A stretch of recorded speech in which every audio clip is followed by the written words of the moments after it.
Hey everybody, welcome into the first ever edition of a live Patriots mock draft. Alex Barth, Evan Lazar, Patriots Beat podcast. We're going to do a live mock draft here tonight. I just wanted to kind of set the stage, a little dramatic reveal as Alex put it before we get into it. We're hoping 3 of these, maybe 4 if we're going to get to that point. And what we're going to do is we're going to sort of go over different scenarios with each mock draft. So tonight we're going to look at trade up scenarios for quarterbacks. That's obviously what everybody is talking about. So we're going to do that this evening. In the future, we'll do a mock where they stick at 15. We'll do a mock where they trade back, and we'll kind of just change every single time. We'll change sort of the approach that the team is going to take going into the draft. So again, tonight is the trade up. In the future, we'll do this sticking at 15, moving back. But Alex, after free agency, I put a tweet out there. I think everybody's got this take at this point. It's pretty hard to find immediate glaring holes besides quarterback on this roster, right? And then you look at all these things the Patriots have done, it does sort of feel like they set their team up both on offense and defense to make a big move for a quarterback that now can just kind of parachute in and have this much better situation already in place for him with the 2 tight ends and everything like that. So that's how and let me add, not just that they're set up to add a quarterback, but they're set up. They only have 10 open roster spots right now. Right. With 10 draft picks. And then you have UDFAs. Probably every draft pick isn't going to make the team, but you don't want to draft guys who don't have who like you can't numerically get on your roster. So they're not just in a spot for quarterback. They are in a spot right now to trade up in the draft and consolidate some of these draft picks, which we'll be doing tonight. Exactly. And add picks for future years, which we also hope to do tonight too. Right. And the other big thing I will add to that, I agree with you 100%, is that this year in particular, with no combine, with no in-person top 30 visits, there's not a ton of information out there on these guys right now. So I think the biggest thing, we talked about, somebody just put in the chat about Micah Parsons' pro day today, where Penn State said that he ran a 4.35 and weighed in at 255 and absolutely just destroyed his pro day, was in the 99th percentile of pretty much everything. We can't really take that at face value. So there's no combine testing, there's no combine interviews, there's no top 30 visits. So in this draft in particular, it does feel like pushing picks into future years, making less picks in such an unpredictable year is probably the best way to go and consolidate, on top of the fact that they just don't have the room on the roster to do it anyway. So all those reasons, it just feels like taking a bunch of picks and moving up in the first round for a quarterback they feel good about just seems to be the way to go. So let's get this going. And we're going to pull up here our third screen, which is going to have the mock draft. It's simulator that we're using, a Pro Football Focus's mock draft simulator here. And no, Taylor, we definitely shout out Taylor. We did get more handsome. I feel like I did feel like when I sat down today, I did feel like I was having a good hair day. So I do want to point out before we get into the draft, though. We don't want that one. No, figure it out, Evan. I do want to point out, actually, you can pull the draft up full screen, Evan, here. Because I noticed PFF has a leaderboard, because when you see the PFF drafts, right, they're graded. Yes. Patriots fans are doing exceptionally well here. 5th best draft, and all 4 teams ahead of them are picking ahead of them. So good for the Patriots fans out there who are putting together these mock drafts. You guys have been killing it. If you want to see the rest of it here, like, see these fan bases, and these aren't necessarily casual fan bases down here, kind of struggling a little bit, but Patriots fans have been killing it. All right, let's get Patriots fans. Proud of you guys. We're gonna drop the speed for a little bit. It's not, we're not gonna do this all night, so it doesn't take forever. But we'll speed it up. We want to be able to be in a spot to trade up. We're also gonna take the randomness down just a little bit. Like, we tested it this morning, and Trevor Lawrence didn't go until he was 4th, and we just don't want to deal with that. So we're gonna set it up like this, and I think we are ready to go here, Evan. All right, let's hope that my guy Trey Lance doesn't go here in the first. So we're going to bump it to 6 and see what happens at 6. There we go. Lawrence, Wilson. It's all going according to plan. Oh, Kyle Pitts at 4. Okay. So I don't mind that. I don't think that that's completely out of the realm of possibilities.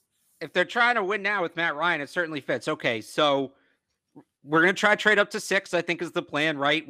This might not work. So we're going to go 6. This is where we wanted to start having the conversation of the trade up. There have been trades in the past trading up from 6. So this is 15 to 6. So this is not completely out of the realm of possibility. Of course, my dog's deciding to make an appearance here tonight. Huh. We knew that was going to happen at some point. And it's not completely out of the realm of possibility for the Patriots to pull off a trade from 15 to 6. I think there are going to be people, once Alex strings this together, how many picks the Patriots have to give up to get to 6 might freak out a little bit at us for making this trade. But again, this is the mock draft where we're going to make this big trade to move up in the draft. So we'll get into some more, other scenarios. Yeah. But Alex, let's set the stage for us. So again, the Patriots want to trade up. They need to consolidate picks, and we're going to have a chance later to maybe get some future picks back. So this is the format right now. This is what's been floated out there. We're going to trade 15 and 46. We got 5 shots at this before we can't trade with them again. So let's just try this. We're going to start with this. We'll try this. This seems, and that's not going to happen. We're going to throw on.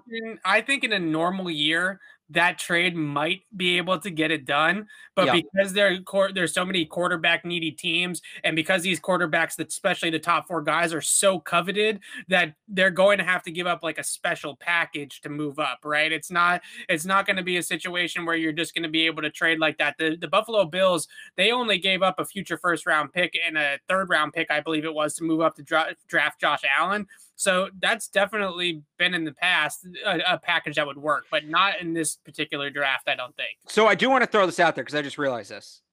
Justin Fields didn't go. Oh, okay. So we're going to have a little description here.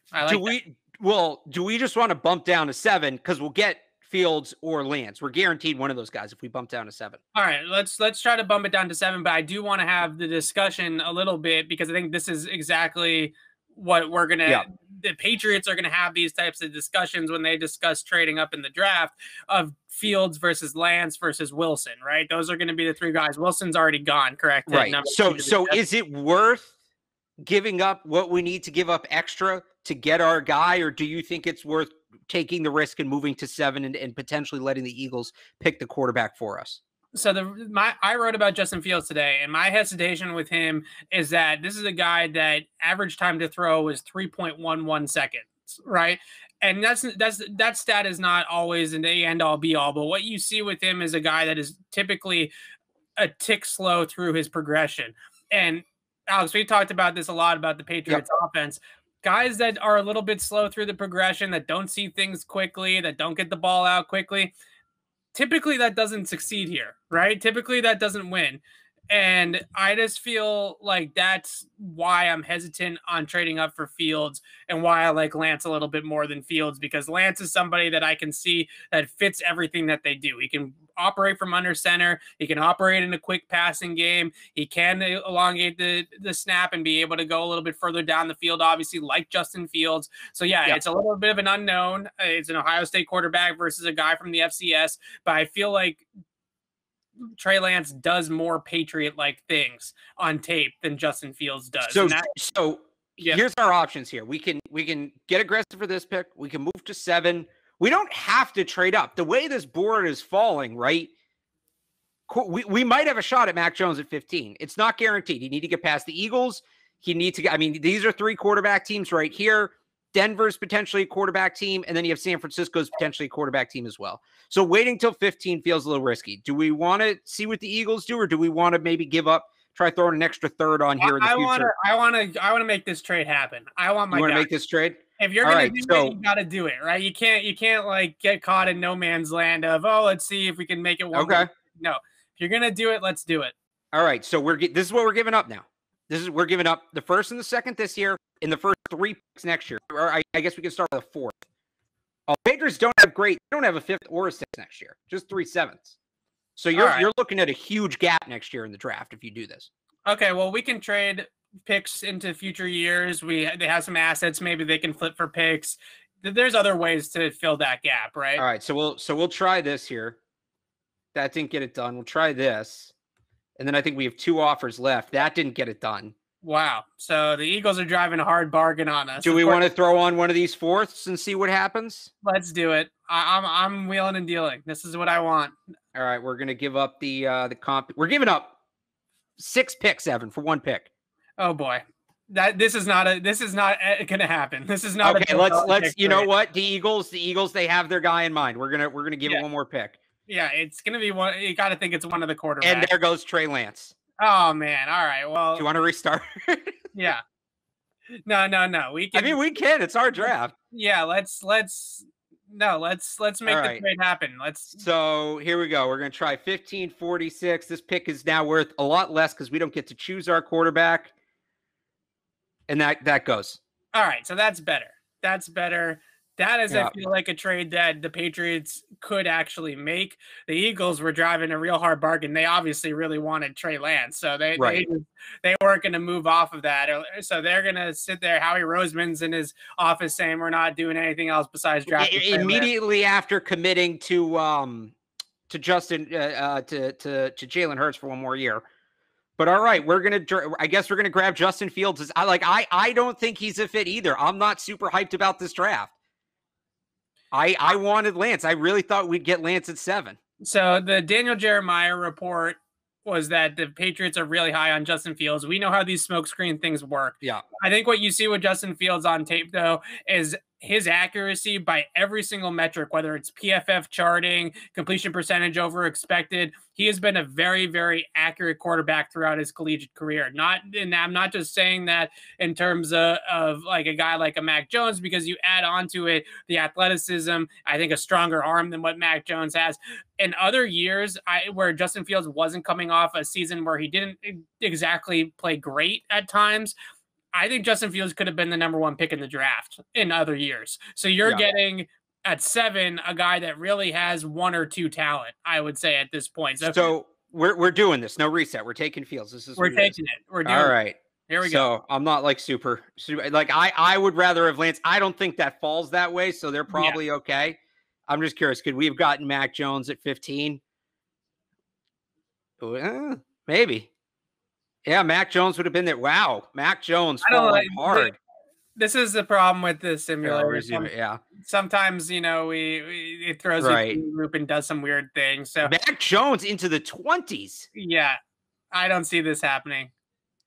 Did I turn up or down randomness? I don't know, Alex. What did you break it? I don't know. I thought I had it set right. This is a disaster. Oh, there it goes. Oh, Jesus Christ. To the Bucks. And Brady's pissed and wins 2 more Super Bowls. Okay. No, I'll lose the draft. I adjust the settings. I won't adjust the settings. We traded 46, right? We did. So that's where I was going to go from here. Okay. So we got Justin Fields at 7. We have our quarterback of the future. Now the question is, we have this gap, from 7 to 96. We have a 90 pick gap. It's probably not going to happen. We've also talked about this before.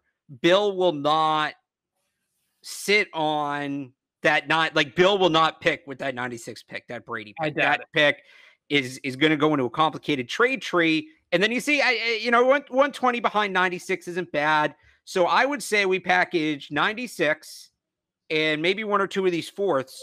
We try to move up here and we try to get back a 2nd round pick for next year. Okay. So do we want to have the Gilmore conversation? So that's the other thing. So we have Gilmore on the table we can trade, and we have N'Keal on the table we can trade. Right. So N'Keal, we were thinking maybe a 4th or a 5th round pick. That's realistic. The report right now is a 4th to Arizona. Do we want to just go ahead and pull the trigger on that now? I am curious, though, about that Gilmore pick. Who did Dallas end up taking in this simulator at number 10? Because if they didn't take a corner, they took Barmore. Okay, so this is where I think it gets fascinating. Dallas, I think we looked up, it had what they were at, like 43 or something. 44 right here, 44. 44. So I think that Gilmore for 44, if Dallas isn't thinking corner in the 1st round, that makes a lot of sense for both sides, right? If the Patriots decide that they cannot reach a reasonable contract extension with Stephon Gilmore, I would still like to keep the player, especially after all the offseason moves that they've made. It kind of feels like it's going backwards a little bit to now trade Stephon Gilmore, but maybe we could entertain a trade with Dallas for their top 2nd round pick there at 44. And then you get your another top 50 pick back, and you can look at some of the guys on the board and go from there. Or we could trade all of these picks that we have in the 4th round and go back up that way. So do we want to add, it sounds like N'Keal's going to go. And the recent report was a 4th. Do we want to send N'Keal to Washington for a 4th? Because that's where that report came from. Sure. Okay. because that one feels kind of inevitable at that point. So where is Washington football team here? There they are. All right, so their fourth is 124. I'm just gonna we're forcing the trade here. If you can see, so a 124th for it's gonna say nothing. This is for N'Keal Harry. We're doing this. We're going to assume these trades happened before the draft, right? These trades happened before the draft, so we're making some assumptions here, just so we know what we have to work with. Yes, so there's that.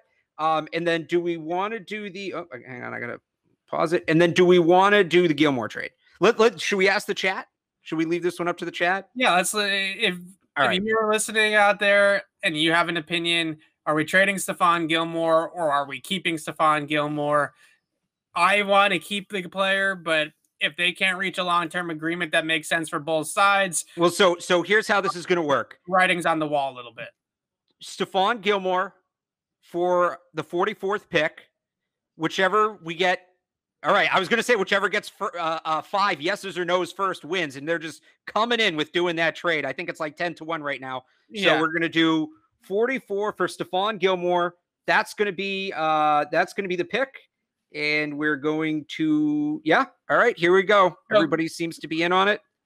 So let's do it. And I want to have a conversation now about who they pick with that pick. Well, so before we do that, because we're 11 picks before that, I'm actually just going to speed it up and let us get there because we're not going to trade back up from 44. No. So let's just reset here. So we have Justin Fields. We've traded a few picks. We do have now, and here's our draft capital now. So we have 2 more top 100 picks. We are still lacking next year. At some point, so this is the Patriots draft capital right here on the right. There's the Chargers on the left. Ignore that. So we do want to try to add, because next year's draft does not look good. We do want to try to move some of these picks into next year's draft. We still have too many picks, but we are back in the top 100 now, and we do have our quarterback. So that's where we're at right now, Evan. So if you want to get into that trade, or do you want to just look at who's on the board? So I want to look at and can you switch it to cornerbacks, please?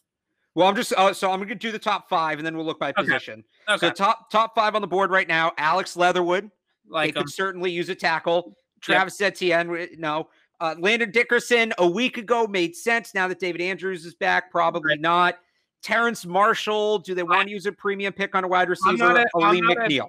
I'm not a big Terrence Marshall guy, but with Justin Fields, you do need to have some sort of a downfield threat that's a bigger body. Wasn't that Aguilar? I guess it is Aguilar. Yeah, that's a good argument. All right, let's go to corner. Let's go. All right, we'll take a look at the corners here. So here's the top corners. Most of the top guys are gone. At this point, they have a little bit of different rankings, I would say, than a lot of analysts do. So the guy that I want to look at here is Greg Newsome for Northwestern. And they have him right here at 60. So the reason why I wanted to talk about corners here is that the Patriots, I feel like if they're going to trade Stephon Gilmore, can do exactly what the Vikings did with Stephon Diggs and Justin Jefferson, right? You trade the veteran player that's about to get paid and you take that replacement with the same pick, and you get a guy on a rookie contract that you really like, and you move forward with that player. Whereas the other team, Dallas, they get Stephon Gilmore. It's a win-win for everybody, right? The Dallas gets their number 1 corner. The Patriots get a cheaper guy that they can afford to keep around. So Greg Newsome's a player from Northwestern who I have watched recently as I start to dig into this cornerback market, and he is a very scheme versatile player. He's long. He can play press man coverage, but he can also play cover 3. He can also play quarters. They used him in a bunch of different ways as a boundary corner, different types of schemes, but I really like his hip fluidity and his ability to man match and man coverage. So I actually think that Greg Newsome's a guy that they might like. Some of these other guys, certainly Fedi Malafanu might be a little bit too early for him, but I think that he'll be somebody that they'll be interested in. And the other, Asante Samuel Jr. is gone, right? He is. So I was just going to kind of reset that for you. So you, in this scenario, have Newsome as your 5th corner? Correct. Okay, because, Samuel went 27. We'll kind of reset here. Some of the bigger names. J.C. Horn went to the Jets. Yeah. You had Asante Samuel go to the Ravens. Zaven Collins went to the Packers. We saw Mac Jones in the box. That's still funny. Kadarius Toney to the Jets at the beginning of the 2nd round. Kyle Trask goes to the Panthers at 39 because they passed on a quarterback. Yeah, they took Jamar Chase. So they actually get Jamar Chase and Kyle Trask. That's a pretty good draft. And that brings us to here. So the other thing we can do, Evan, is we still have that 96 pick. We know we're going to trade. We have what, 4 fourth-round picks, 5 fourth-round picks? We're going to consolidate some of those also. So we can always maybe try to move into the 60 range. Maybe we miss on Newsome then. It's certainly possible. But we can always move back up and get a corner here. Yep. Right? So if there's somebody else we want to take here. I also like Tyson Campbell from Georgia. He's an athletic player. Georgia's scheme, certainly we know that they've been attracted to Georgia guys in the past.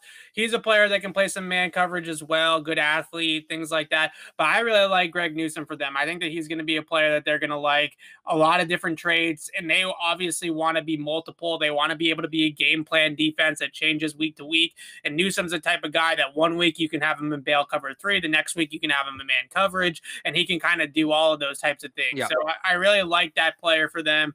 So let's take Greg Newsome here. You want to take Greg? Because the other thing is we could always trade out of it. We could trade out of it. So the positions that I'm looking at now are, we already hit quarterback with Justin Fields, although I do want to take a quarterback maybe later in this draft too, and go and double down on that. Corner and then offensive tackle. I think we got to get that in there as well. So I think that we could try to trade back and be able to get one of these other tackles that are really high in this draft. You know, there's a bunch of them. So those are the 2 positions I'm really looking at. If I'm the Patriots, I don't know if they'll be all in on Newsome like I am. They might actually like Alex Leatherwood in this spot. Well, so we're trying to, this is more of a prediction. It's a bit of a wish list, but I want it to be a prediction as well. But you want to go, they'll reach on defensive backs. Yeah. We all know they'll reach on defensive backs. So is Newsome the pick here? Chat, what do you think? Does the chat want Greg Newsome as the pick here? I don't know. I don't know if they're going to agree with me on this one, but the chat I saw. Hang on, let me just sort it back to. So here's who's interested in the pick. By the way, we have the Chargers, whose next pick is 47. We have the Browns, whose next pick is 59, and the Bills, whose next pick is 51. So that's where we could realistically trade. I'm seeing a yes and a no all day. No, love Newsome. A lot of Leatherwood love. I'm surprised nobody has said Travis Etienne yet. Just to piss me off. I see people like Tyson Campbell, and I like Tyson Campbell too. Both of those players are good in my book. I mean, I think they got to take a corner. If they're going to trade Gilmore, you got to take a corner, especially with J.C. Jackson's contract situation too. So either one, Campbell or Newsome, I'm a little higher on Newsome because of his versatility in terms of scheme versatility. But I feel like if you're trading if this is the Gilmore pick, if you're trying to replicate, that's Stephon Diggs trade, versatility is maybe not as important as get a guy who can come in and be an outside corner year one. Okay. All right, so let's take Tyson Campbell. Let's take because Tyson Campbell's probably more that guy, right? Sure. So we're going to take Tyson. It's a little high compared to what PFF has, but we're going to grab Tyson Campbell with the 44th pick, and then I'm going to pause the draft again because so now what do we want to trade up with 96? Do we want to trade down with 96? Do we want to trade out with 96? Let's look at that tackle board right now where the offensive tackles are. I actually don't know how to see the draft board if we're not picking. I don't know how to see a draft board if we're not picking. Alex Leatherwood just went. Okay, so I'm sure there's still plenty of tackles. I mean, I'll just backtrack here real quick. Leatherwood, Eichenberg went. Okay. Jackson Carman went. Cosme went. Seems like a lot of good ones went. Tevin Jenkins went. Walker Little went. And then you're going back to the first round guys. Radins. Walker Little goes that high. That is, I don't get that one. All right, so let's let it roll maybe a little bit longer. Maybe they can grab one of these developmental tackles. And I also want to, I wouldn't mind trading back up with some of those 4th round picks. I do want to keep 1 4th round pick for somebody else. It's tough where we can't see who's on the board. Yeah. But we just got to kind of, all right. So we just hit the end of the 2nd round. Javonte Williams went, Tylan Walls. I'm just scrolling back here. Najee Harris going 61. Wow. Melifonwu went. Where'd your guy go? Where'd your did he not go? Is he still on the board? We could double dip. We could double dip a corner, Evan. Oh, we trade up. Use him again. I like He's that. Still on the board. I don't think that the fans would like that too. We don't need to. So here's the question. Are we trading up? Like I see 96. We gave up that haul to get Justin Fields, right? Correct. I think 96 is a great way to go back and get a top 60 pick in next year's draft. Okay. All right. You're selling me on it. I think that they need to package some of these 4th round picks together. And those can be 2 separate things. We can use 96 to move up and package some of the 96 to move out into next year in some of these seconds to move up. So let's pick. I mean, who's a team? Perfect. Hang on. Here we go. 1, 2. Oh, did I miss the Texans? I missed the Texans. I need to slow it down. That was because they love trading with the Texans, right? Who else they love trading with here? Who's kind of coming up? You know what? Let's see. How about the G-Men? I was going to say, let's see if we can grab that pick back that the league wrongfully took. Speed this up a little bit. How about the Giants? You go and call up old friend Joe Judge. And that's exactly what we're going to do. We're going to keep trading. So that's now going to be 3. One more. There's going to be 3 trades with the NFC East, right? We traded N'Keal to Washington. We traded Gilmore to the Cowboys. And now we're going to trade with the Giants. So sure. This is where we're moving up. So we want 76. Let's try. You want to try? We'll try the 2 we grabbed. We'll try 122 and 124.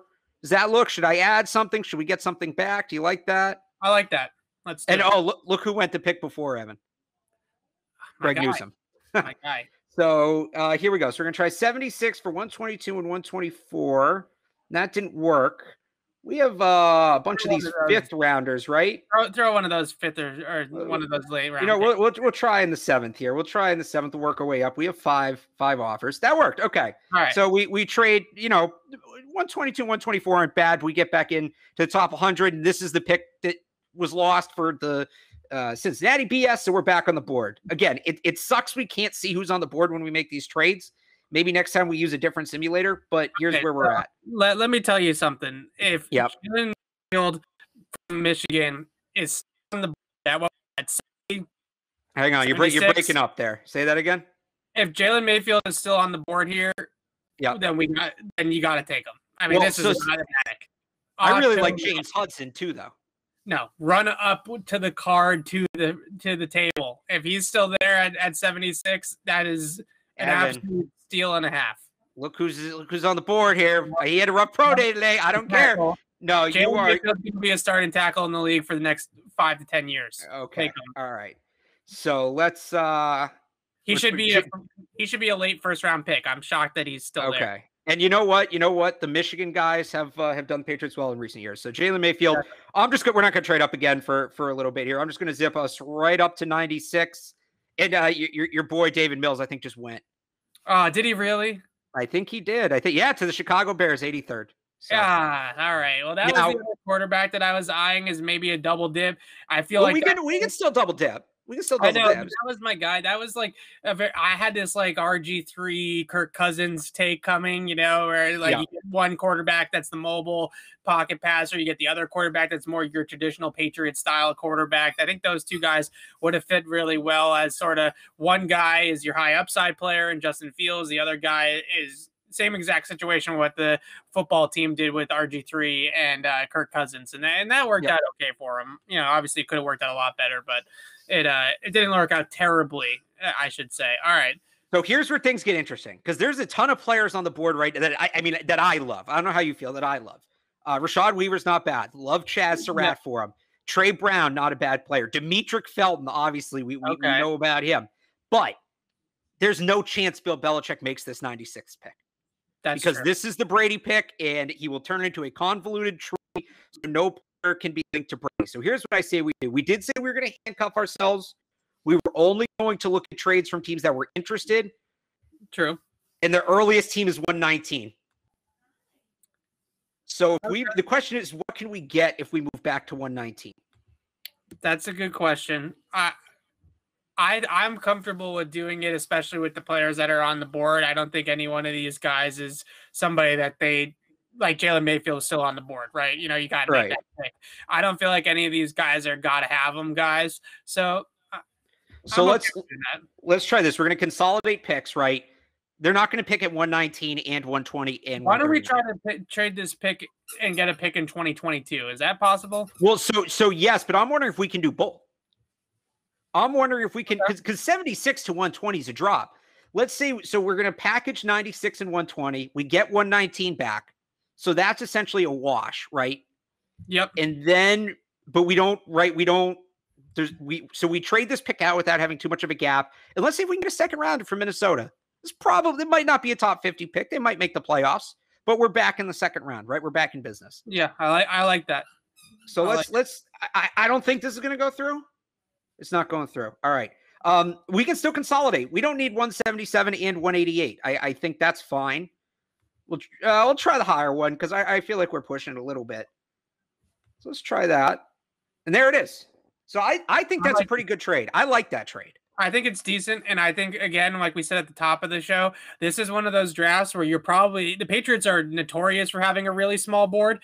I got to imagine their board this year is going to be even smaller, right? Because they just don't know anything about any of these guys. So I feel like this board is going to have to be tiny. So maybe this is the way that they go with some of these mid-round picks, move them into 2022, get great value by getting a second-round pick in the future. So that's a great value. Right. That'll look really and by the way, that pick will get traded too, because again, this becomes the Brady tree, right. The Brady comp pick tree. And maybe we move down from 119. Maybe we don't like who's on the board. But again, you consolidate 3 picks, and they didn't have enough roster spots. We just turned 3 picks into 1 pick and picked up a solid premium future asset. Yeah, I like it. Let's keep going. I think that's a good. All right. So we're just going to zip down. Trey Brown goes. I just saw one of the Surratts go. There goes the other one. Jamie Newman just went. All right. So here we are. Okay. We got some interesting names on the board. Evan, I think I know who you're lighting up for. So we got Monty Rice. You're a big Pete Werner guy. I know you are. Pete Werner guy. Let's see who else on the board here. We got Trey Smith. Cameron McGrone. I think Warner might be the pick here. Tufali from USC. I don't know if I'm saying that correctly, but where'd he go? Oh, the safety? No. The defensive lineman from USC. Right here. Yep. Okay, so he's like your typical 3-4 defensive end, right? He's a guy that I think could really play that role. He reminds me a whole lot of Trey Flowers, young Trey Flowers, right? Not this version of Trey Flowers, but a guy that's quick, pretty twitchy, can move inside, can move outside. I think the Patriots still adding another body on the defensive line that's a little bit younger. They got a bunch of guys that can help them immediately with Gaucho and Henry Anderson, but looking to the future, I really like that pick. I know we got a couple of picks here in the next little bit, so we might not need to take. Yeah, so we have 119 and then 139. And I will say, tough run ahead here. I mean, look at some of the guys who came off the board in the last 10. Chaz Surratt goes to Houston. Can we look at the wide receivers at this point? Yeah, I just want to recap this here. Jamie Newman, Dylan Moses, Sean Wade. So we have Pete Werner. I will throw out too. And again, maybe we can wait on him. We have 139. He's projected 129. Yeah. I really like Richard LeCount. That's a good one too. That's your deep safety right there. Yeah. So I think getting him in this spot is really good. We can take a look at the wide receivers here. So Nico Collins, but again, PFF's rankings are all out of whack if Amari Rodgers is still on the board. But Nico Collins is a really interesting pick too, because we might use a different simulator next time. Yeah, because they don't have that true X, right? And I say it in quotes because they have Hunter Henry, who I think can play that role a little bit, but they don't have a true X wide receiver other than N'Keal Harry, who we just traded. So they don't really have that body type on their roster currently. So just looking at holes and how the Patriots look at the draft with filling holes with players that you select and where this guy's exactly going to play, Nico Collins makes a whole lot of sense here at this pick. I've got a guy for that spot in mind. he's here. That we can maybe take a little later. Okay, maybe so 2 or 3 picks. I think you go back up to the let's take so Kellen Mond is still on the board somehow. Yeah, we're using a different simulator. No offense, PFF. We're using a different simulator next time. So wait, hang on. We do have Tampa calling with 137. Are we taking Tom Brady's call? We're not taking Tom Brady. All right, we're hanging up. I like these players that are on the board. Can you go to the quarterbacks real quick? I can go to the quarterbacks real quick. I think there's too many other good players at positions of need to take Kellen Mond here. I just do. Well, I also just think that Kellen Mond wouldn't actually be here. That too, and I wanted to be a little realistic. Yeah. All right, so here's what we're going to do. You really like Pete Werner. I do. Middle linebacker, a guy who can do a lot of different things in the middle of the defense. I do. I really like Richard LeCount as a guy who I think legitimately we might be able to get them both. We might. So what I'm going to say is let's put. Do you want to put this one in the chat? Who we take first? Sure, but I also want to. I still think they need to hit. We still haven't hit wide receiver. I still would like them to grab a wide receiver. Well, so we're going to kind of go, if it'll come up. We're going to kind of go fast and furious here. 119, 139, 188. Yep. Right. So we have 4 picks. We have 4 picks left right now. We've made 242. We still have 242 also. Right. So we have 4 picks left. We have yet to make our own pick. This is 242 is the Patriots' only original scheduled pick we're supposed to make. Okay. So They don't have 139, right? That we traded for that pick. No, too? that's a comp pick. I think that's ours. That's okay. But that's not originally scheduled. That's a comp pick. Well, let's try to get. I think the chat. I saw somebody seems really into Werner. So I think we're going to go with Werner. I mean, he is your typical Sam linebacker for the modern NFL, right? Yep. A guy that can play a little bit over the slot, can play inside linebacker, fantastic coverage skills. This is somebody that really covers like a safety playing linebacker, but he's 250 pounds. So he's still got the size to be able to bang in the box, but he's got that ability to really cover. And I don't think that they've had a guy in Pete Werner that can cover like that.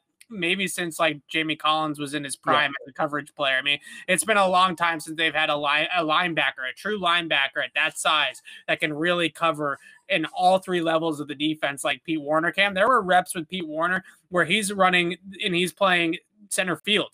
They drop him all the way back into center field with some exotic coverage rotations and stuff like that. And he's playing free safety back there. You know, that's the type of player that you're getting here. So that type of versatility and the fact that he still has the size to hang in the box, I feel like that just screams Bill Belichick to me, right? Yeah. All right. So we're they are loaded at linebacker, by the way. And I tweeted about this yesterday. I think Raekwon McMillan's being slept on. They're loaded linebacker. They're going to get even more loaded here. Is this our second? This is our second Ohio State pick, right? Yeah. Second or third? Yep. Third. Is it our third? No, I don't think so. Second. So he's going to join Justin Fields. He's going to take the flight from Columbus out to New England. Pete Werner is the pick. And now we cross our fingers that Richard LeCount falls here. And he just went. He went somewhere up. All right. Let's look at my receiver went too. So hang on. Just to backtrack. So LeCount went to the Colts. Jay Tafalo went too. So all of our guys went to the next pick. And Jonathan Adams to me. Okay. Jonathan Adams is really good at jump balls. He's a 50-50 menace. It's the only thing he can do. He's not going to do much else right now, but I don't think they need that X receiver to be a primary target right away. I think he'd be in a situation where you get him on day 3. He has a year or two behind Aguilar to develop. I would have really liked that pick. I thought we might have been able to get him. I didn't even think we were going to need 139. I thought we'd be able to get him in the 5th round. Somehow, but that's not the case. Still on the board. Are we just going to pass? Are we going to do that, or do we want to keep this realistic? Let's keep it realistic. Let's pull up wide receivers, and then we can pull up safetities as well and take a look. Although I will say, Ellerson Smith's still on the board here. I just want to go through some of the top backs, top picks. Nico Collins, Chuba Hubbard's very interesting here. So I think we got it. Of course. Go ahead. I think we got to go Nico Collins here. We traded N'Keal Harry. We had a guy in Nico Collins that has a similar skill set that I think is actually a little bit better in terms of route running and ability to separate at the line of scrimmage. He can go up and get it down the field. Great Senior Bowl week. You know, all these types of Patriot type of things with the pre-draft process, with the Senior Bowl and everything like that, checking those boxes. I think that they need that true X. I think that they're going to try Kendrick Bourne there a little bit. They might try Hunter Henry there a little bit, but this gives them a developmental X, not putting the pressure on him that we put on N'Keal Harry as a first-round pick. I really like this pick. I think that getting Nico Collins at 139 is kind of a steal. So I will throw out, we do have the Cardinals calling with 160, Washington football team with 163, and we want to make this pick. I think we want to make this pick. I want to pick Nico Collins. That's how I feel about it. Let's just take a quick look at the safeties, though. So there's a couple positions I want to look at here. So here's the wide receivers. We're going to say Amari Rogers shouldn't be on the board. Right. Anthony Schwartz they met with, but he's not. I mean, if we're talking about the X, then it's Nico Collins. Yeah. Josh Palmer is a slower X, you know, if you want to go later in the draft at that spot and wait on it, you know, maybe you could take him on later. Let's see what we got here. So Tyree Gillespie is a really interesting prospect too. And we still, Caden Stearns is probably a little low for him. I really like. So maybe we can find a way to get one of back up to get one of those guys or something. Yeah, I don't hate the safes that are still on the board. There's one more case I want to make, Evan. Don't strangle me here. I think there is a case to be made to take Chuba Hubbard here. Okay, I think there is. Behind James White. You want him over Trey Sermon? Well, he's a better receiver than Trey Sermon. He is a better receiver. Yeah, I'll give you that. That's like, I'm talking about this as James White's here on a 1-year deal. It's what we've been talking about all week, right? James White was drafted before Shane Vereen left. Shane Vereen was drafted before Danny Woodhead left. Danny Woodhead was signed before Kevin Falk left. If you want to keep the train going, I think Chuba's a good pick. Okay, can you go to the running backs and just like look at all of them? So, yeah. So because there are other guys I like. We might have to lose one of the chat. So Kylan Hill's not a bad receiver. Jarrett Patterson's interesting, and I do like CJ Verdell potentially. Yeah, we don't really have a pick in that range. So after this, there is a bit of a drop to 188, and then another drop to 242. So I wonder if we really like. So we haven't hit. We're thinking maybe a running back and maybe a safety, right? And I think we want to go running back, safety, wide receiver with these 3 picks. Right. So we're not gonna consolidate anymore and trade and try to package 188 and 242 to go back up. Unless somebody, if we're picking, our next pick is 188 and the team picking 190 comes to us, maybe we consolidate that way, but probably not. Yeah, you know what? I like some of those other running backs there. I think we all like the safeties. I think you're right. I think Nico Collins there's not a ton of other wide receivers there. So this is what I like about what we've done, and I don't really love Justin Fields at the top of the draft, so people don't think we missed out on Trey Lance. We blew this whole thing. We were supposed to set this up to get Trey Lance. We were, and I was gonna be all excited. But what I do like is that we traded Stephon Gilmore and replaced him with Tyson Campbell when we traded N'Keal Harry and replaced him with Nico Collins. Right? Yeah. That makes sense from a lot of different perspectives. That's the way that I think teams think about things is let's get younger, let's get the same player out, same position, same type of skill set, but just younger and cheaper, right? And I think that's exactly what we've done with both those moves. So here we go. Man, we just missed Jonathan Adams. Nico Collins to pick at 139. And I don't know, are we trading up here? No, we're just going to kind of let it roll through the 5th. Yeah, they never make 5th round picks. We're punting on the 5th, just like we're Bill Belichick. Right. I said, they're going to trade up into the 5th is get a kicker. That's the right. So sometimes people get mad when we put out mock drafts. They're like, why do you want them to do this? Mock drafts generally aren't wish lists; they're predictions. Right. I just want everybody to understand that. Okay. So here we are. We're picking at 188. We have one team calling, and it's not loading. We have Baltimore calling at 210, and that's their last pick. So we can't even unless we want to pick up more future assets with this pick, we can't really do that. So, okay, so what do the safeties look like? What do the running backs look like? So here's just the top of the board. KJ Britt, Tony Paulgen, Larry Borum, Jared Patterson is interesting. I will not touch Marco Wilson with a 20-foot pole. Same for Sam Ellinger. I'm sorry, we're not going to get to double up on quarterbacks. Felipe. Dwayne Eskridge, and we took the wide receiver. So, okay. No love for Felipe? I'd like to see him in a Red Sox uniform. So I like Verdell. I mean, it's a little early based off this, but I do like Verdell. I think this is about right for him. Patterson's really interesting, though. He's more of that all-around back, but I feel like they would like Verdell better because he's been a 3-year starter. He's been a 3-year starter. I think he can catch the ball a little bit. Yeah. And by the way, to people just coming in, we're going to recap the draft at the end of this. So. Yeah, and we'll do all that. Right. Let's look at the safety board. Oh, okay. So Puka Williams from Kansas is really interesting here too. Right, you might be able to get him a little bit later, but that's a true receiving back, right? That's a third down running back right there. Yeah. So and again, but we're going from 188 to 242. That's a lot of picks. And then you wanted me to look at safeties. You said. Yep. So a bunch of those safeties went. All those safeties went. Okay, so this might be a UDFA thing at this point. So maybe the quarterback's back on the board, Evan. Later on in the draft, if you pull it back up, you can scroll just a little bit more. Jamar Johnson there from Indiana. I could see him as our pick at 242. Okay. But maybe they do like him more as a UDFA. There are some concerns if he has the speed to be able to be a true center fielder, but he does have those types of traits that he could play the deep middle. So that's a pick that maybe they could go with. But I really like Puka from Kansas. I like the guy from Oregon, the running back as well. So we do have, best player available kind of thing. They generally do double up on linemen. We could like Cole Van Lanen's a guy some people like. Yep. And we're in the 6th round. We don't need to handcuff ourselves. We could try to move down a little bit and maybe pick up an extra pick. Okay. I'm actually into that because at this point in the draft, you sort of want to take some stabs, right? Right. So I will say then we will have made 8 picks. Okay, so that we consolidated a little bit. So if we stick with what we have, we've made 7, right? Right. Well, actually, what we can do. So let's just say, where do you want to move to? We could then take 242 with the pick that we get, or with 188, and package those up to move up, again, a little bit, and then consolidate it back down to 7. Or we can see if we can hang on. So let's let's call Nick Casario again. Oh, Nick's got a lot of picks. I like this. So we're moved down from 188 to 195. And then I wonder, can we get a 6-rounder next year? That seems like a bit much, but we can pick. And remember, we have very low draft capital next year. We move down less than 10 spots, pick up a 6. I'm game for that. I don't know if they'll accept this. They won't.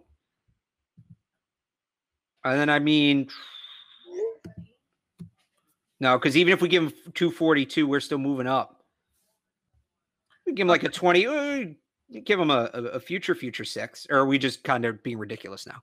Yeah, let's just make a pick here, and then we're just gonna make a pick. Sorry, Nick. The offer's off the table. Yeah, let's make a pick so that we can get through this and actually, hang on. Let's try one more here. Let's call Sean McVay. Sean McVay likes Bill Belichick. That's true. They're texting friends, those two. So here we go. So we're gonna go from 188 to 209 and try to pick up the 6 next year. All right, let's do it. Nope. Nobody wants to trade with us anymore. We've swindled too many people. Matt LaFleur, last shot. We're gonna go from 188 to 214 and pick up the 6. Nope. All right. We're making the pick. So are we going lineman or are we going running back here?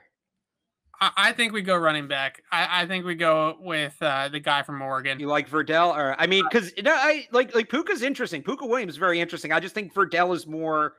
I don't know as much about him as I do Verdell. I know Verdell is like a 3-year starter. A classic pass catching running back. He's not going to run between the tackles. He's not going to necessarily be that kind of guy, but he's good in space and he's good with the ball in his hands. He definitely checks that box, right? He's that. Oh, and you know what? So I'll say one of the things I love about Verdell, and again, I don't have as much research on Puka. I should have coming into this. I like Verdell because he played a considerable role for 3 years. In the Patriots, like running backs with experience. I just pulled up Puka stats. 1,000-yard rusher as a freshman. So, and he's been grinding for 3 years. So I think Puka Williams, if you like the pick, I like the pick. I think we do it. Let's make it. All right. So we're going to draft Puka Williams here. And then we'll see what happens at 242. I wish it would go a little faster. There it goes. Okay. So are we taking a quarterback? Are we going to double up on the quarterbacks? We're going to go best player available. We grab another lineman. I think that's always a possibility. I know we're looking at the board. I'm setting the scene here. Let's look and see who the quarterbacks are. Okay. I just want to point out how nuts we've gone with this, but I could totally see it going this way. So if you look here on the right where my mouse is, these are all the picks we've made that are grayed out. This one originally belonged to Detroit, originally belonged to Dallas, originally belonged to the Giants, originally belonged to the Vikings. Comp pick originally belonged to Houston. This is the only pick that the Patriots originally had. And granted, they made some of those moves too. So, Kobe Stevens isn't terrible. Not a bad player. We did want to take a safety. Yeah. Okay. Who else is? These are the only guys get me excited here. I'm not taking Ian Book, Evan. You're gonna have to come over here and rip the computer out of my hands if you want Ian Book. Okay. So Carl Wells is a great name. I don't know that much about him. I kind of like taking the safety here. It's a little. I think that they might even go, Bill Belichick in safeties, right? Right. Safety could be a lot higher than where we're taking him right now if it was up to Bill. But I think we could do that, right? So the only thing I just want to see who's left on the offensive line. Nobody that really excites me. I'm telling you, we got an absolute steal and a half with Jalen Mayfield where we got him, and he's going to be that's your right or left tackle of the future right there. We already checked that box in my opinion. Yeah, Jacoby Stevens is. I think that would be a really good pick here as well. I do too. I think he goes a little higher than this, but I don't think it's totally unrealistic. Maybe he has a bad pro day. He sleeps a little bit. He slips a little bit. So Jacoby Stevens the final pick. And then we'll have made, so we went from 10 to 1, 2, 3, 4, 5. We went from 10 to 7. I think that's a manageable number. It may be a little high. Maybe they're closer to 6, but I don't think that that's impossible. So Jacoby Stevens out of LSU is going to be the pick. And then it's just got to finish up. And then I can pull up the. Okay. So we did good. It's not exactly what so let's see. Where did PFF get? PFF gave us an A. I think we deserve an A, but. I'm just going to keep talking. I'm just going to see if I can pull this whole thing up full screen instead of. All right. Here, let's take us without the. Yeah, you can pull it down for a second. So I think that what we did at the top of the draft is exactly what everybody wants the Patriots to do, right? We traded up a bunch of picks. What did we trade? 4 or 5 picks up, right? To get Justin Fields. It's not the quarterback we came in. So here, if you want to pull that back up, we have the full draft there. Okay. Here we go. So again, for those who just joined, those 2 forced trades, that's Stephon Gilmore going to Dallas and N'Keal Harry going to Washington. Actually, let me see if I can put that in. But go ahead. All right, so I like it. I like what we did here. We got Justin Fields, who I feel pretty good about, right? I feel like that's a good pick that we got there. Certainly at 7 is tremendous value. And what the Patriots are going to have to do, and I think that they're in a really good position to do it, is I would then probably sit Justin Fields for the first half of the season like Miami did with Tua, let Cam start, let Justin Fields develop behind the scenes, figure out exactly what they're going to do with Justin Fields at quarterback. Are you going to completely change the system to adapt it around him, or are you just going to make adaptations to the system that already exists, kind of like what they did with Cam last year, right, and try to fix it around him? It's certainly an easy transition from Fields to Cam. I think they are Fields is a much more accurate quarterback, certainly, than Cam has been really at any point in his career. But I think that they do have similar skill sets. They have similar strengths. Justin Fields, you want to throw the ball down the field. You want to be a vertical passing offense. You want to run the football. You want to have the running elements with the quarterback involved. So really easy, seamless transition there from Cam to Justin Fields. But again, because of the mental processing, because of the mental side of the game, I would probably sit Justin Fields for a couple of months and let him hold a clipboard and figure things out and get up to speed with the NFL game and with the playbook before I threw him in there.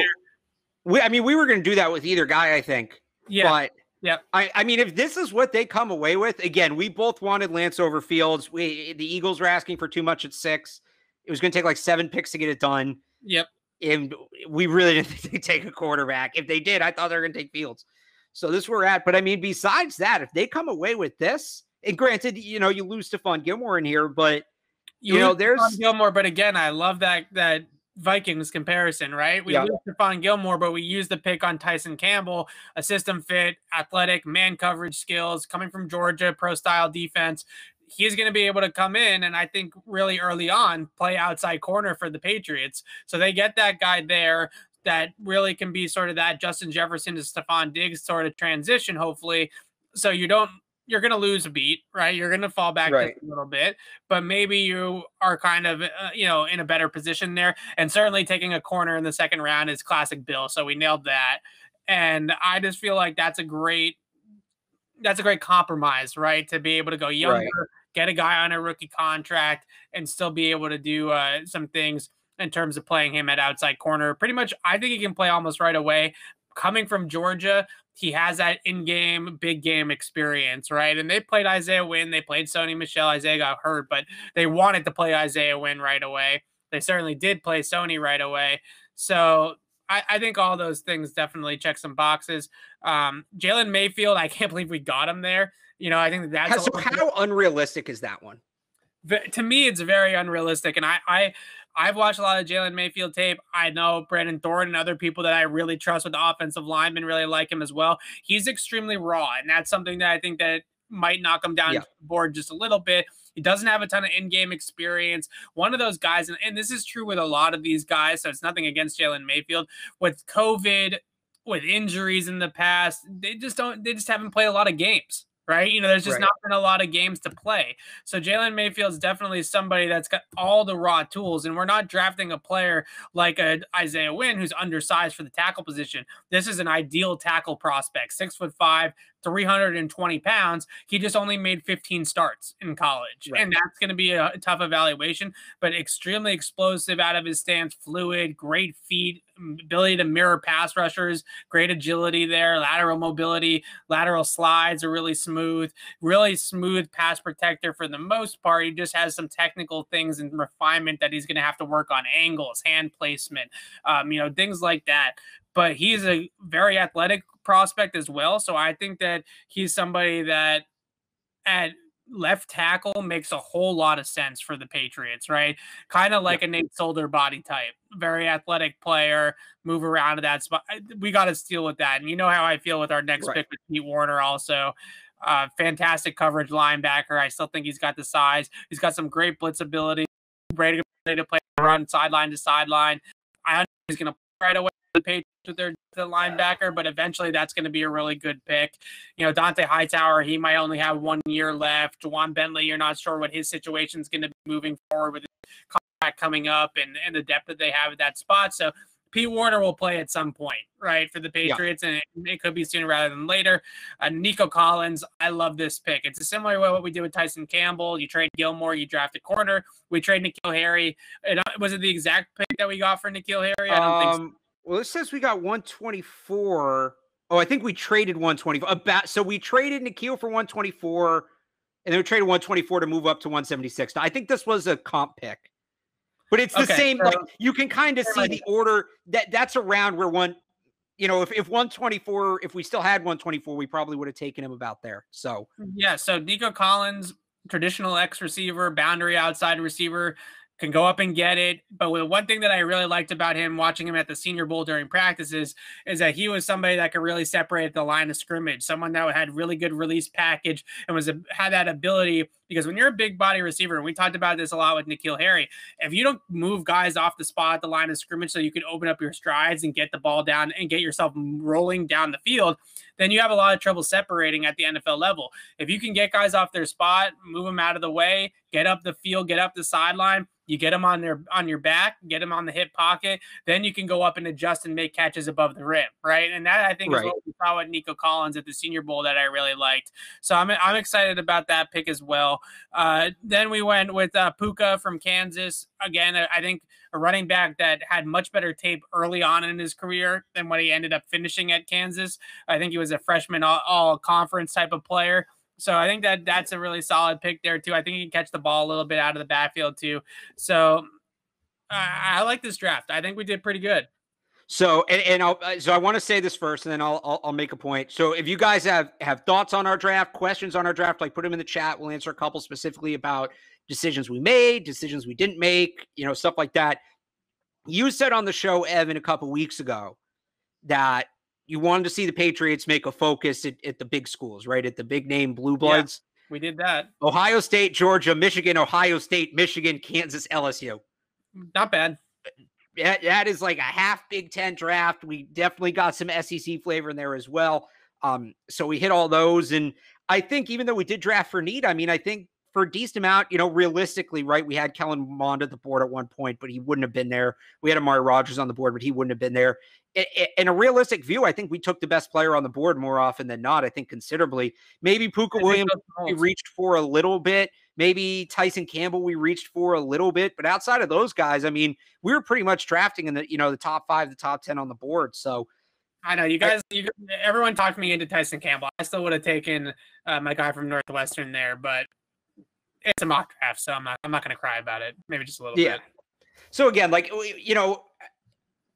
I'm hesitating because I feel like we wanted we both were all gassed up for Lance and we didn't, but we'll do different settings next time, maybe a different simulator. I don't know. So if you guys I want to bring up one comment here about our trade to move up, and I'm actually gonna we can see everything here.